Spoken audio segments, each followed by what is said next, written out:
এখন আমরা যে কবিতাটা অ্যানালাইসিস করছি কবিতাটা হচ্ছে on first looking into Chapman's Homer. এই কবিতাটা যেটা লিখেছেন জন কিটস। আমরা এটা লাইন বাই লাইন অ্যানালাইসিস করব এবং জানবো কি কি লিটারেরি টার্ম ইউজ হয়েছে এবং হিডেন মিনিং গুলো কি কি, ঠিক আছে? সেই সাথে টোন এবং থিম তো থাকছেই। দেখো এখানে ফার্স্ট লাইনটা বলা হয়েছে, much have I travelled in the realms of gold. কবি স্বীকার করেছেন যে তিনি সোনার মতো সমৃদ্ধ জ্ঞান রাজ্যে ভ্রমণ করেছেন। এখানে রিয়লমস অফ গোল্ড বলতে সমৃদ্ধ সাহিত্য এবং সংস্কৃতির জগৎ বোঝানো হয়েছে। এখানে আমরা টোন দেখতে পাই বিস্ময় এবং মেটাফোরের ব্যবহার দেখতে পাই। রিয়লমস অফ গোল্ড জ্ঞানের রাজ্যকে সোনার সাথে তুলনা করা হয়েছে। And many goodly states and kingdoms seen. তিনি বিভিন্ন মূল্যবান ও সমৃদ্ধ রাজ্য ও সাম্রাজ্য ঘুরে দেখেছেন। টোন এখানে কৌতূহল এবং অভিজ্ঞতার। এখানে ইমেজারির ব্যবহার হয়েছে। রাজ্য ও সাম্রাজ্যের বর্ণনা কবিতার দৃষ্টিনন্দন দৃশ্যের চিত্র ফুটিয়ে তুলেছেন। 3 নম্বর লাইনে আমরা দেখতে পাই, round many western island have I been. তিনি পশ্চিমা দ্বীপগুলোতে ঘুরেছেন যেখানে কাব্যিক ঐতিহ্য বিদ্যমান। টোন এখানে নস্টালজিক, ঠিক আছে, এবং প্রশংসাসূচক। এখানে অ্যালিউশনের উল্লেখ রয়েছে। অ্যালিউশন সাধারণত আমরা জানি যে অন্য কোনো রাইটিং সম্পর্কে কোনো টাচ থাকলে বা এমন কিছু যেটা মিথ বা মাইথোলজিতে আছে এরকম কিছুর থাকলে সেটা অ্যালিউশন হয়। তো এখানে গ্রিক রোমান কবিতার ঐতিহ্যের প্রতি ইঙ্গিত করেছে, অর্থাৎ এখানে অ্যালিউড করেছে। এইবার 4 নম্বর লাইনে আমরা দেখতে পাচ্ছি, which bard in fealty to Apollo hold. এই দ্বীপগুলো এমন স্থান যেখানে কবিরা অ্যাপোলোর প্রতি তাদের আনুগত্য দেখায়। এখানে আমরা টোন দেখতে পাচ্ছি রেসপেক্টফুল এবং আবেগময়। অ্যালিউশন এখানে অ্যাপোলো, ঠিক আছে, তিনি হলেন গ্রিক শিল্প ও কাব্যের দেবতা। এবার 5 নম্বর লাইনটা দেখো, of one wide expense had I been told. কবি শুনেছেন একটি বিস্তৃত জগতের কথা যেখানে হোমারের কবিতা রাজত্ব করে। এখানে টোন হচ্ছে প্রতীক্ষামূলক এবং আগ্রহী, ঠিক আছে। আইরনি দেখা দেয় এখানে, এত শুনেও তিনি সেই জগৎ অনুভব করতে পারেননি। এবার 6 নম্বর লাইনটা দেখো, that deep browed Homer ruled as his demesne. এই জগৎ হোমারের নিজস্ব অঞ্চল ছিল যেখানে তার জ্ঞান ও কবিতার প্রাধান্য ছিল। টোন এখানে প্রশংসাসূচক এবং ইমেজারির ব্যবহার দেখতে পাই আমরা। ডিপ ব্রড দিয়ে হোমারের প্রজ্ঞা প্রকাশিত হয়েছে। 7 নম্বরটা দেখো, yet did I never breathe its pure serene. কবি স্বীকার করেছেন যে তিনি হোমারের বিশুদ্ধ জগতের স্বাদ আগে কখনো পাননি। এখানে টোন হচ্ছে বিনম্র এবং মুগ্ধ। কন্ট্রাস্টের ব্যবহার দেখতে পাই আমরা, শুনলেও প্রকৃত অভিজ্ঞতার অভাব বোঝানো হয়েছে। 8 নম্বর লাইনটা, till I hear Chapman speak out loud and bold. চ্যাপম্যানের অনুবাদ শুনে তিনি হোমারের কবিতার প্রকৃত সৌন্দর্য উপলব্ধি করেন। এখানে আমরা টোন দেখি উচ্ছ্বাস এবং আবেগময়। এখানে ইউফোরিয়ার ব্যবহার করা হয়েছে। চ্যাপম্যানের অনুবাদ তার মনকে আলোড়িত করেছে, ঠিক আছে। এবার দেখো 9 নম্বর লাইনটা, then felt I like some watcher of the skies.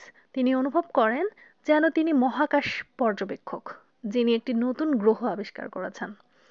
এখানে টোন হচ্ছে ডিসকভার এবং বিস্ময়।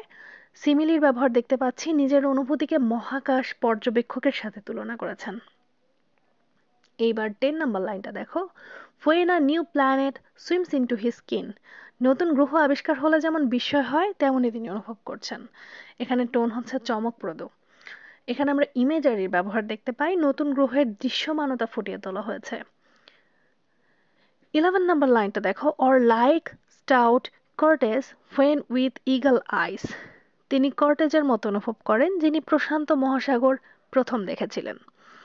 এখানে টোন হচ্ছে এক্সাইটেড এবং প্রাউড। এখানে সিমিলির ব্যবহার করা হয়েছে, কোর্টেজের আবিষ্কারের সাথে নিজের অনুভূতির তুলনা করা হয়েছে। আমরা জানি সিমিলি মানে হচ্ছে উপমা। এবার 12 নম্বর লাইনটা, he stared at the Pacific and all his men. কোর্টেজের প্রশান্ত মহাসাগর দেখে বিস্মিত হন, তার সঙ্গীরা তেমনি চমকপ্রদ হন। টোন হচ্ছে এখানে সম্মোহিত এবং আবেগময়। অ্যালিউশনের ব্যবহার দেখতে পাই, কোর্টেজের ঐতিহাসিক আবিষ্কার, এটা হচ্ছে একটা অ্যালিউশন।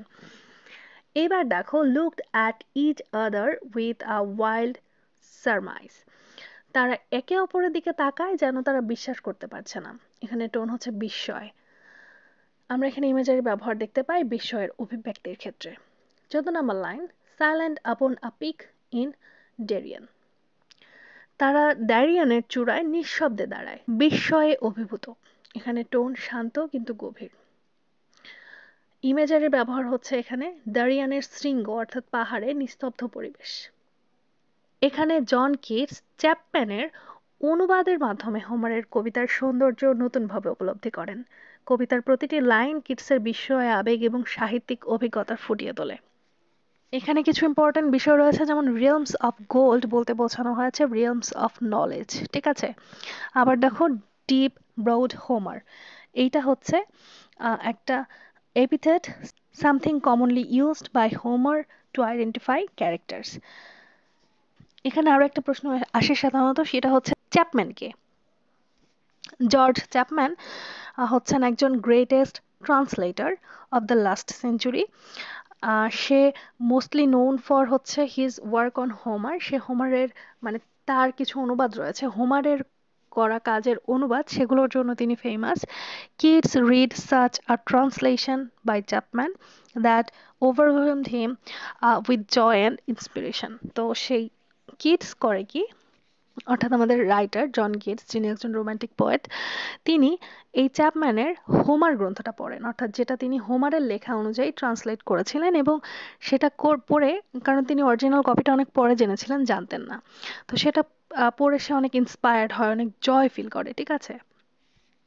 তারপরে এখানে দেখবে একটা এক্সপ্রেশন পিওর সিডেন, ঠিক আছে, এটার মানে হচ্ছে পিসফুল জয়।